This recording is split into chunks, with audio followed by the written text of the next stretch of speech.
Welcome back to the Midday Reset. My name is Antoinette, and thanks for taking a break with me today.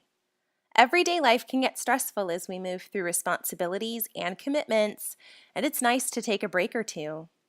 This Midday Reset is meant to serve as a mini mental vacation for your brain as you deal with it all. Let's start by clearing our space with a nice deep breath in and out. Again, in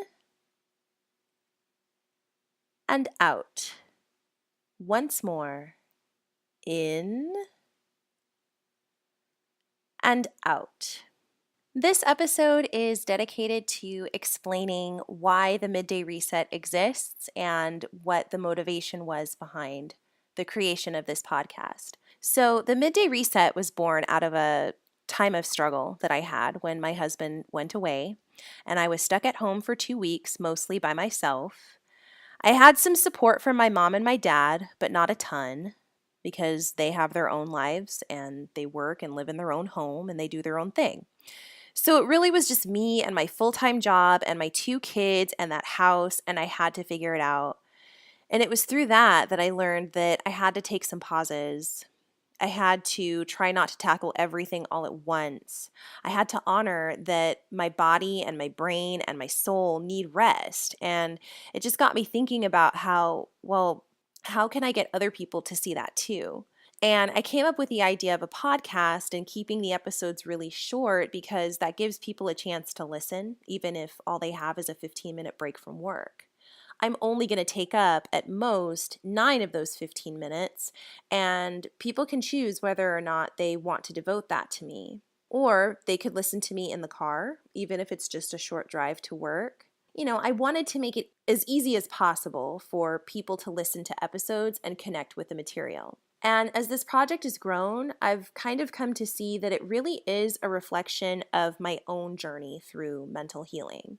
Prior to the podcast and prior to my awakening, if you want to call it that, I kind of knew that I had anxiety, but I just sort of let anxiety happen to me. I just let it run up and jump on my shoulders without warning and knock me down, and then I'd cry about it when that was over. And then I moved on from that stage to the stage of, wait, I don't have to be a victim to anxiety. There's stuff I can do, and getting into some of the just scratching the surface on meditation and breathing and affirmations and the power of those and the power of words and the power of how you think about things and the power of how you speak about things.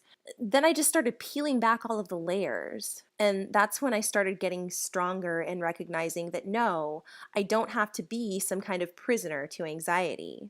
I don't have to just passively let this stuff happen to me. Not only can I resist it when it flares up, but I can also put some mechanisms in place so that it doesn't flare up, or at least the likelihood of it flaring up is much, much less. And that to me is when you're really unpacking your mental toolbox. That's when you're really stretching the abilities that you have mentally to transcend into what your physical being is like. That's when you're really doing some serious work there.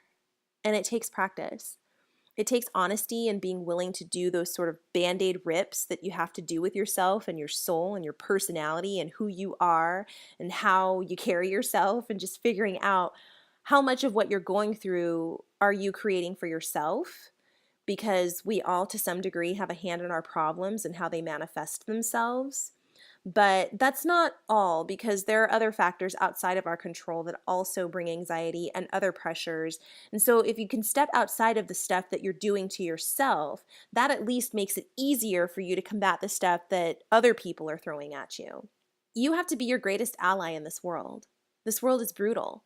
Not so much on the physical being, but on the mental and spiritual being. We are in mental and spiritual warfare in this world, and you have to arm yourself. This podcast is my best attempt at doing so and shining a light so that others can find their way in the dark.